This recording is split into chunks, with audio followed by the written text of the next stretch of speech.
మురుమూరు గ్రామంలో శ్రీపాద ఎల్లంపల్లి ప్రాజెక్టులో ఉన్నటువంటి మురుమూరు చెరువుల గత సంవత్సరం మే నెలలో వారం రోజుల కోసం ఒక 3,000 టన్నుల కోసం 2 ఏజెన్సీలకు పర్మిషన్ ఇచ్చారు మట్టి తీసుకుపోవడానికి.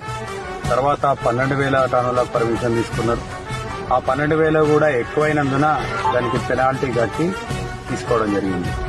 ఆ తీసినటువంటి మట్టిని పక్క పొంటి ఒక పెద్ద డంపులాగా తయారు చేసి తర్వాత దాని మీద ఆక్షేపణలు వచ్చిన తర్వాత అందరు కంప్లైంట్ చేసిన తర్వాత దాన్ని పోలీస్ ఎంక్వైరీ చేసి సర్వే చేస్తే దాదాపు 1,50,000 మెట్రిక్ టన్నుల వరకు ఉండేటువంటి కుప్పగా చేరింది. దాంట్లో నుంచి ఇవాళ మళ్ళా 39,000 టన్నులకు 2 ఏజెన్సీలకు పర్మిషన్లు పెట్టుకునేసి మేము దానికి సంబంధించిన 4 లక్షల రూపాయలు కడుతున్నామని చెప్పేసి పర్మిషన్లు పెట్టుకుని దానికి మైనింగ్ వాళ్ళు ఏ విధమైనటువంటి ఆధారాలు చూపకుండా ఇన్ఫర్మేషన్ యాక్ట్ కింద పెట్టిన సరైన సమాచారం ఇవ్వకుండా మైనింగ్ అధికారులు ఒక కలెక్టర్ గారు ఓరల్ ఇన్స్ట్రక్షన్ అని చెప్పేసి ఒక ఆర్డర్ కాపీ పెట్టుకునేసి అక్కడ మట్టి గత సంవత్సరం తీసినటువంటి మట్టిని తీసుకుపోతా ఉన్నారు.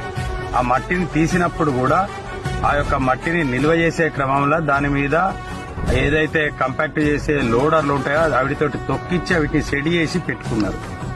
అంటే దీన్ని కొలతల ప్రకారం చూసినప్పుడు దాని సైజు మారే విధంగా ఉన్నది. అన్ని అవకతవకలు జరిగినాయి. ఇవాళ 1,50,000 మెట్రిక్ టన్ను స్థాయిలో ఉన్నటువంటి ఆ డంపును ఇవాళ ఎటువంటి ఆధారాలు లేకుండా ఇవాళ కనీసం వేబిల్ ఉన్నటువంటి బండి కూడా ఎన్ని రోజులు తిరుగుతున్నాయి. గత 10 రోజుల నుంచి ఒక్క బండికి కూడా వేబిల్ లేదు, ఒక వేబిల్ పుస్తకం కూడా లేదు. మరి ఈ రాయల్టీ ఏ విధంగా చెల్లిస్తారు? క్వాంటిటీకి ఎవరు బాధ్యులు? అక్కడ ప్రభుత్వ అధికారులు ఉండాల్సిన బాధ్యత ఉన్నదా లేదా?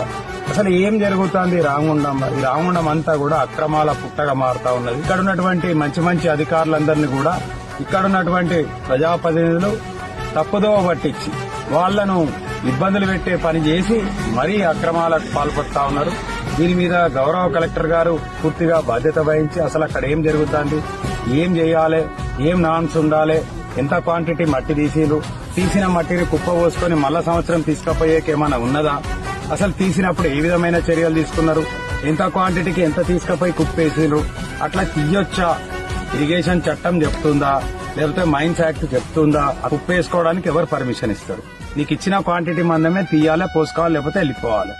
అట్లాంటిది 1,50,000 టన్నులకు పైన తీసి ఇవాళ సంవత్సరం తర్వాత మళ్ళా పైరవీలు చేసి తీసుకుపోవడం ప్రభుత్వం యొక్క రెవెన్యూకు మనం దొడ్డిదోవన తీసుకుపోవడంతో ప్రభుత్వం లాస్ అయ్యే విధంగా ఉన్నది. ఒకవైపు ప్రభుత్వంలో డబ్బులు లేవు అనుకుంటా ఇబ్బంది పడే పరిస్థితులల్లా